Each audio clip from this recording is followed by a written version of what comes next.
Necessites un advocat i no saps on trobar-lo?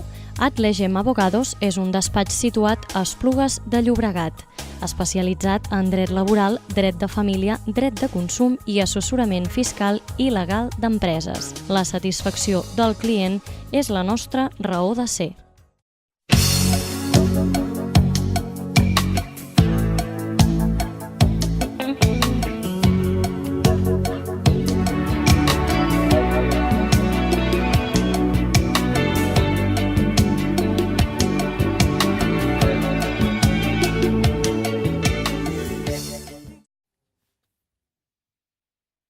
Buenos días, estamos hoy en nuestro programa semanal de Fora Dubtas. En este caso pues tenemos a Víctor Morales, que es nuestro especialista del área laboral en el despacho, y hoy está aquí pues para resolvernos una serie de cuestiones. ¿Qué tal, Víctor? ¿Cómo estamos? Hola, Javier, ¿qué tal? Muy bien, gracias. Antes de empezar con las preguntas y con el tema del programa, vamos a recordar pues nuestro Twitter, que es @atlegemabogados, y nuestro hashtag, que es ForaDubtas24.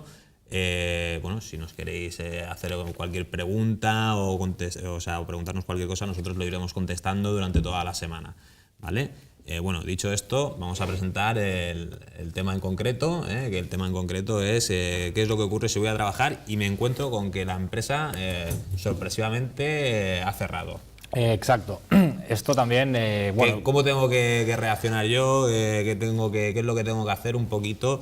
Dinos unas pautas para salvar esta situación, ¿no? Claro que sí, cómo no. Esto, bueno, esta idea del programa de hoy también venía un poco a raíz de lo que ha ocurrido en alguna que otra empresa, Faniden, por ejemplo, ¿no? Que, claro, ¿qué ocurre si un trabajador pues le toca en su jornada laboral, al inicio de su jornada laboral, a su puesto de trabajo, se acerca, va y se encuentra que la empresa está cerrada, ¿no? O el centro de trabajo está cerrado? ¿Qué puede hacer aquí el trabajador, ¿no? Porque se encuentra desamparado diciendo, hombre, aquí yo tendría que estar trabajando, claro, y están las puertas cerradas, ¿no? Vale. Bueno, pues aquí hay varias cosas que se pueden hacer, ¿vale? Pero antes de entrar a ver cuál es la reacción y posibles vías de reclamación del trabajador... Primero de todo, nosotros como empresarios, o sea, no tenemos ninguna responsabilidad, o sea, podemos hacer esto, podemos decir un día sin avisar a nadie, bueno, que se nos apelotonen allí todos los empleados a la hora de entrar a trabajar y que se encuentren pues que está la persiana cerrada, o sea... Esto es lo que te iba a comentar primero, ¿no? Primero de todo, a ver si es que el empresario puede hacer algo así, ¿no? Bueno, pues de hecho puede, porque se hace. Ya hemos visto que en Faniden se ha hecho. Que se haga no quiere decir que esté bien sea hecho. Lícito o no es lícito, ¿no?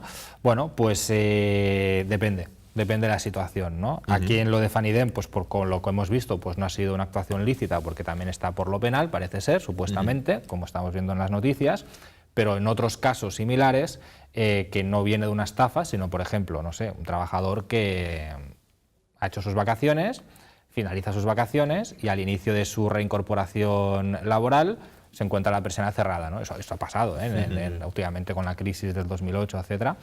Entonces lo puede hacer. Sobre todo empresas de construcción, todo este tipo así de empresas relacionadas con el ladrillo, que auxiliares, exacto, un día para otro. Exacto. Entonces aquí el empresario, de poder hacer, si es lícito o no, se puede hacer, ¿vale? Otra cosa es que para con sus trabajadores, si es lícito o no hacerlo. A ver, esto se puede llegar a calificar, depende del supuesto, de diferentes formas, y así ya vemos si se puede hacer o no se puede hacer. Si estamos en un caso en el que, por ejemplo, hay un supuesto muy claro, que sí que es lícito, que es el que contempla un Real Decreto preconstitucional pero vigor, que es el mismo que regula la huelga, que es el Real Decreto Ley 17/1977 de 4 de marzo, ¿vale? Aquí este Real Decreto Ley, que regula la huelga, también da la posibilidad al empresario a utilizar lo que se llama la huelga empresarial, entre comillas, que es un cierre patronal, o conocido como lockout.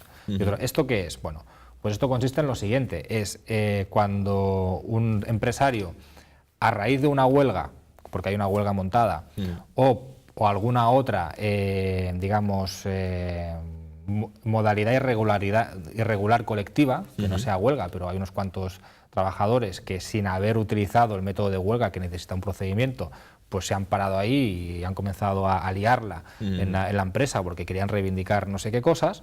Entonces, aquí el empresario lo que puede hacer es cerrar el centro de trabajo o cerrar la empresa temporalmente. ¿Para qué? Para salvaguardar pues el patrimonio de la empresa, fábricas, incluso la seguridad de algún trabajador, porque en caso de huelga no todos los trabajadores tienen la obligación de acudir a la huelga. Los llamados esquiroles, ¿no? Efectivamente, los llamados esquiroles, que claro, porque la huelga lo que conlleva también es no cobrar esos días, ¿no? Entonces los esquiroles dicen, oye, yo quiero cobrarlos y yo paso de la huelga y continúo trabajando. Se puede tener algún tipo de represalias contra estos trabajadores por parte del resto, ¿no? Exacto, efectivamente. Entonces, para evitar esto, evitar daños al patrimonio de la empresa, etcétera, se permite que se cierre ese centro de trabajo, lo que se llama cierre patronal. Y eso se puede hacer. ¿Solo en los casos estos que has comentado o hay algún caso más en que se pueda hacer? ¿Solamente entonces, cuando hay peligro para los bienes de la empresa o peligro para, exacto, o sea, los requisitos, para los trabajadores? Los requisitos se contemplan en esta misma norma jurídica que hemos comentado, hacíamos referencia, y son requisitos, lo voy a leer para aclararlo bien, es: 1. Existencia de un notorio peligro de violencia para las personas o daños graves para las cosas, por lo que estábamos comentando. 2. Una ocupación ilegal del centro de trabajo o de cualquiera de sus dependencias o peligro cierto de que ésta se produzca. Es decir, mira, la huelga se tiene que hacer fuera del centro, delante si quieres enfrente con los piquetes, pero mira, resulta que se han metido dentro una dependencia y, ostras, y es peligroso pues porque, yo qué sé, ahí hay maquinaria, lo que sea, ¿no? O 3. Que el volumen de inasistencia o irregularidades en el trabajo impidan gravemente el proceso normal de producción. O sea, que haya huelga en el que ha acudido masivamente los trabajadores a esa huelga y los esquiroles, llamados así, son dos o tres y no permiten el normal funcionamiento de la empresa. Que no sale a cuenta tenerlo todo en marcha por lo que va a producir esas personas que se han quedado, pues también se permite ese cierre patronal, ¿eh? Esto es en una situación en que te puedes encontrar y es lícito, ¿vale? También decirte que, claro, que aquí no es sorpresivamente, porque para encontrarnos, para que pueda haber un cierre patronal, se tiene que preavisar a la autoridad laboral, ¿eh? Entonces, de alguna forma... ¿Quién es la autoridad laboral? Pues bueno, la autoridad laboral, depende de la comunidad autónoma, tendrá un nombre, tendrá otro, pero la autoridad laboral pues suele ser Inspección de Trabajo, ¿vale? Entonces, yo comunico a esa administración laboral que yo voy a cerrar el centro de trabajo. ¿Tenemos que comunicar también el tiempo? ¿O tenemos que comunicar decir que, bueno, por hoy vamos a cerrar? ¿O cómo exacto, es esto? Eso se ha de preavisar, si no recuerdo mal, 12 horas de antelación a que se produzca ese cierre.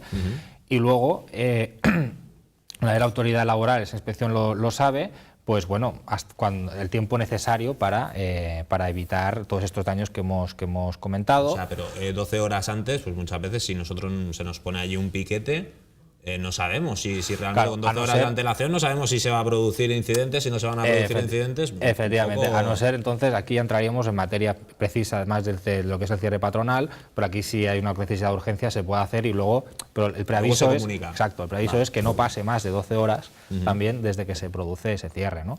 Entonces, es temporal, queda suspendido el contrato de trabajo, ¿vale? Hasta que se reanuda ese centro otra vez. Este sería un supuesto. Pero esto es un supuesto en el que el empresario cierra por estos supuestos que hemos dicho. Pero no es un poco... no es lo de Faniden. No es lo de Faniden, ¿no? Que aquí lo que estábamos hablando es la reacción de esa persona que llega ahí y se encuentra la persiana cerrada. Exacto. ¿Qué es lo que tiene que hacer ese trabajador? Pero hay otro supuesto parecido al de cierre patronal que sería por fuerza mayor. Hay un desastre natural o lo que sea, que bueno, que lo que hace es que hace destrozos a ese centro de trabajo, que no, pues bueno, que no da razón de ser porque ya ha desaparecido ese centro de trabajo, lo ha destrozado, no hay puestos de trabajo, entonces hasta que no también se permite que se cierre ese centro para reconstrucción, para reformarlo o incluso para ya no volverlo a abrir, pero también sería un supuesto de que se puede cerrar legalmente o lícitamente ese centro, ¿no? o esa empresa. Entonces, en lo de Faniden, ¿no? Que ya es un supuesto, entramos en harina. Entonces, lo de Faniden, lo que ocurre aquí es que no es lícita ese cierre, entonces el trabajador puede hacer, se puede calificar esta situación jurídica de varias formas, ¿no? Puede ser la primera de todas, se califica como un despido tácito, que se llama, que es el mismo supuesto en el que un empresario despide verbalmente a otro trabajador, no sé, las formalidades típicas, un despido, ¿no? Debe hacerlo por escrito, etcétera. Bueno, pues eso es un despido tácito. Aquí lo que tiene que hacer el trabajador es reacción primera, si no tiene una representación legal de los trabajadores en esa empresa, lo que se aconsejaría es primero enviar una carta a la empresa dando explicaciones, buscándolas, ¿no? Decir, oye, ¿qué ha pasado? Que yo he ido, era mi centro, era mi día de trabajo ahí, he visto que estaba cerrado, nadie me ha dicho nada, he llamado 1000 veces, me he quedado ahí un rato, nadie me ha abierto las puertas. Ponemos un burofax. Ponemos un burofax, una carta recibo, por burofax, contenido. efectivamente, buscando una explicación, ¿no? Y dando un tiempo de margen, oye, me hago en 24 o 48 horas, y no entenderé que es un despido, y entonces pues actuaré rápido, ¿no? A no ser que sea un caso, esto es un caso, sería lo normal, pero el Faniden, a ser un caso notorio que sale por la noticia, pues tú, por las noticias, pues tú ya sabes que aquí ha habido un delito, que tal, que por mucho que escribas o envíes una carta no te va a contestar, entonces ya lo que haces es directamente inspección de trabajo. Vale. ¿Vale? Es decir, denuncia urgente, inspección de trabajo y en paralelo ya poner directamente la demanda por despido. ¿Y por qué es necesario avisar a inspección de trabajo? Es necesario por dos cosas. Primero, para que se persone vía urgente, rápido, en ese centro de trabajo y constate que está cerrado y que ese centro y que tú quieres ir a trabajar, y eso te va a servir también para ir cobrando el paro. Porque claro, tú imagínate en el caso que cierra permanentemente esa empresa y no te ha avisado ni nada, es un despido tácito, y tú, claro, te tienes que necesitas unos papeles para cobrar el paro, ¿no? Entre ellos un certificado de empresa. Entonces, si esa empresa ha cerrado y no te ha hecho ese certificado de empresa, pues claro, desde el SEPE, SOC aquí en Cataluña, en tu oficina del desempleo, te va a decir, oiga, me falta este documento. yo no sé si tú has dejado tú en la empresa por tu propio pie, lo que no da derecho a paro, a las prestaciones por desempleo, o no sé si es un despido tácito. Entonces, acredítemelo de alguna forma, ¿no? En estos casos, por eso es bueno ir a la inspección de trabajo para que constate esos hechos y con eso ya digas, mira, es que la inspección de trabajo ha acudido, ves... Inspección de trabajo nos hace un documento. Hace un informe propuesta, ¿vale? Y lo que puede hacer ese informe propuesta, ya tú con eso, ya de alguna forma, pues, comunicar al SOC que la inspección está trabajando en este asunto, y ellos ya pueden poner en contacto con ellos, o pedirle a la inspección que te dé copia de ese informe propuesta o que te haga un documento para poder acudir al paro y pedir la prestación por desempleo. Yo lo que entiendo es que el trabajador no debe volverse a casa. O sea, bueno, hay que volver no se ha de quedar en la calle tampoco. No hay que quedarse ahí delante de la... No, se puede volver a casa, pero tiene que moverse para no perder derechos. Primero de todo, enviar burofax. Luego, inspección de trabajo. Exacto. Tercero. O inspección de trabajo directamente si estamos en una situación que ya Tercero, se sabe. cobrar el paro. Vamos a cobrar el paro. Exacto. Primero, o sea, inspección de trabajo, ir a la oficina del desempleo manifestando todos estos hechos, diciendo que ya está la inspección de trabajo comunicada con la carta, con el escrito de denuncia al SOC, por ejemplo, y ellos ya se pondrán en contacto con la inspección para ver que realmente aquí hay unos hechos que es un despido tácito, ¿no? En paralelo, interponer papeleta de conciliación, que es como una demanda, pero que es el paso previo a la judicial, ante los serveis de conciliación, en este caso sería en Barcelona, ¿no? o en donde sea. ¿Y esto cuánto tiempo tarda? Desde que tú pones la papeleta hasta que la papeleta hay que poner antes, convocan. claro, primero hay que poner antes de los 20 días hábiles. 20 días. En 20 días hábiles se pone la papeleta de conciliación. Ellos te señalan, se hace telemáticamente, te señalan el momento. Al momento te dicen, mira, vente para el día tal a ese acto de conciliación. ¿Es a muchos días vista o es no, suele ser cercana? Un par de semanas, como mucho un mes, 3 semanas aprox, en el que te llaman para que las partes vayan a un acto de conciliación, al servicio de conciliación, y ahí se intenta llegar a un acuerdo. ¿Vale? Es un paso previo y necesario antes de poner demanda judicial y acudir a juicio.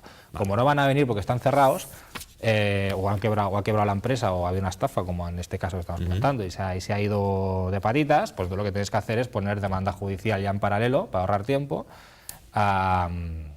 por despido ante los juzgados. Entonces ahí se hará un juicio, y como no se va a personar la empresa, entendiendo en este supuesto que porque no va a comparecer porque ha cerrado, entonces ahí ya lo que van a hacer es condenar a la empresa que esto es un despido improcedente y a que te abonen una indemnización equivalente a la improcedencia del despido. ¿Qué es lo que ocurre en estos casos? Que claro, como no compareció la empresa, ha cerrado, seguramente será insolvente. Entonces, una vez ejecutes esa sentencia que condena a la empresa a abonarte esa indemnización por despido improcedente, te vas a encontrar que cuando en medio procedimiento de ejecución no encuentran bienes a la empresa, estás insolvente, ¿qué puede pasar? Igual sí, ¿eh? Vale, si encuentran bienes... Entonces, si no tienen bienes, ¿quién es el que tiene que responder? ¿Quién es el que tiene que pagar esos salarios, los atrasos posibles que haya? Los salarios hablaremos. ¿Quién responde de esto? Exacto, pero de la indemnización responde el Fogasa, ¿vale? Que para eso se cotiza, las empresas cotizan al Fogasa, aparece en la nómina de cada trabajador, y para eso cotizan para esto, para cubrir estas contingencias. ¿Te va a pagar todo? No te va a pagar todo lo que te tendría que pagar el empresario. Ojalá. El Fogasa es el acrónimo Fogasa, pero en verdad se llama Fondo de Garantía Salarial, ¿vale? Que no solo cubre salarios, sino también indemnizaciones. Y aquí el Fogasa te cubre esa indemnización, ¿vale? Que no te paga el empresario porque es insolvente, ¿no? En este caso. Entonces, no te va a pagar toda, porque el Fogasa es un ente, es un organismo que dependiente del Ministerio de Servicio Público del Ministerio de Empleo, y aquí lo que te va a pagar va a ser una parte, no todo, ¿vale? Porque tiene unos límites. Es un organismo público, si tú tienes una indemnización de 40.000 euros no te lo va a pagar, ¿vale? Entonces, ¿qué límites tiene el Fogasa? Pues en caso de las indemnizaciones que estamos hablando, como mucho te va a pagar 18.000 euros, 18.400 euros aproximadamente, ¿vale? Que es el límite en el que te va a pagar ese ¿Y el resto de dinero?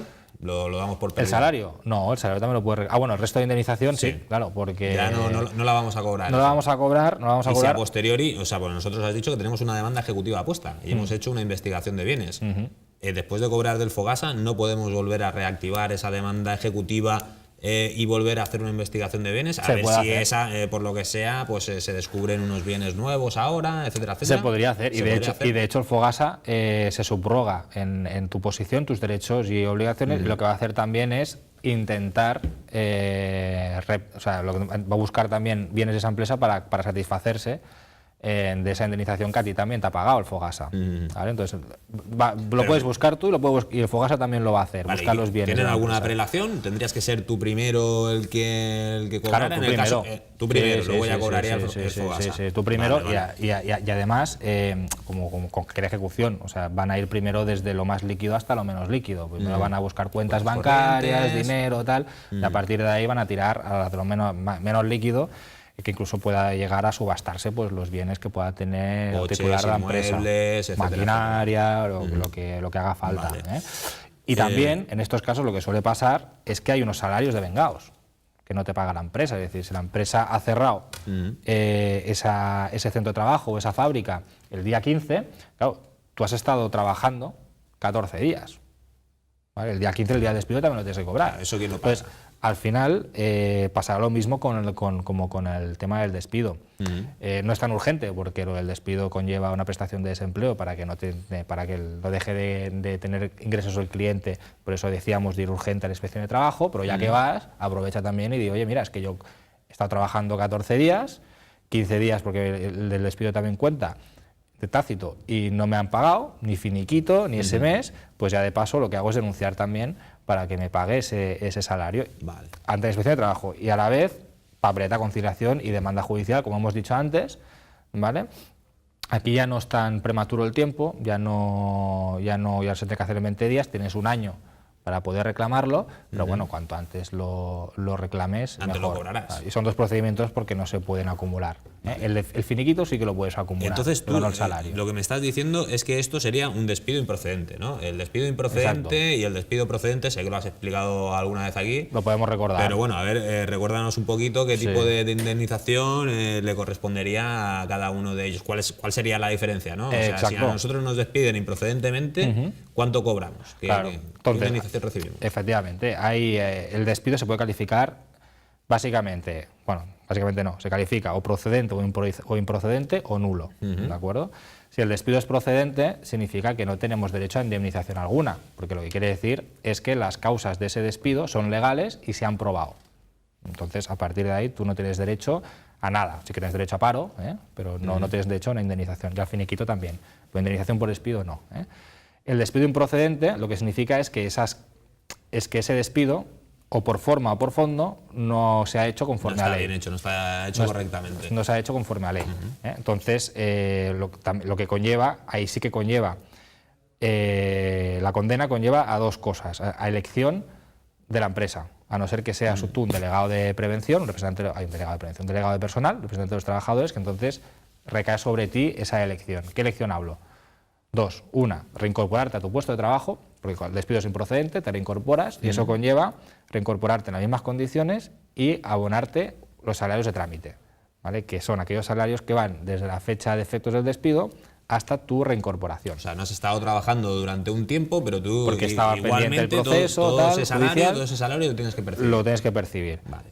Esa es una opción, y la otra opción que conlleva el despido improcedente es, bueno, pues no te reincorporo, pero yo empresa te voy a pagar una indemnización por este tipo de despido improcedente.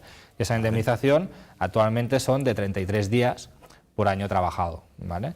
Para aquellos trabajadores que tienen antigüedad superior a febrero de 2012, que va más allá, entonces, desde su contrato o desde la incorporación a la empresa hasta ese febrero de 2012, será 45 días esa indemnización, y el resto hasta la fecha de efecto del despido a 33. Y el nulo, que es el otro despido que puede ser calificado como nulo, aquí lo que conlleva es ya que el despido se ha hecho contra ley, pero encima no contra la ley ordinaria, sino que se te ha vulnerado un derecho fundamental, ya sea en la forma, por el motivo, tal. Entonces, aquí esto ya no hay elección posible. Aquí lo que te condena a la empresa es a readmitir al trabajador a su puesto de trabajo, también pagándole los salarios de trámite, que son aquellos que hemos dicho, desde la fecha de efecto del despido hasta su efectiva reincorporación por la condena, y puede ser también acreditora ese despido de una indemnización complementaria por daños morales por haber vulnerado un derecho fundamental. Entonces, todo despido nulo. En el caso de, por ejemplo, del Faniden, lo que está claro es que sería, si acaso, un despido improcedente, porque lo que ha habido es un cierre total de la empresa y no ha dado lugar a más allá, ni a una vulneración de derechos fundamentales ni nada. Bueno, eso sería un poquito. Pues yo creo que tenemos ya unas directrices un poco que debemos de cumplir, que nos has explicado aquí. En el caso de que nos encontremos, que vayamos a nuestro puesto de trabajo, nos lo encontremos cerrado. Y yo creo que nos podemos despedir ya hasta la semana que viene, un poquito recordando, pues bueno, nuestro hashtag foraduptas24 y nuestro Twitter @legemabogados. Ya os digo que si nos escribís durante esta semana, pues os iremos respondiendo. Y nada más, nos despedimos ya hasta el siguiente programa. Hasta luego. Hasta la próxima.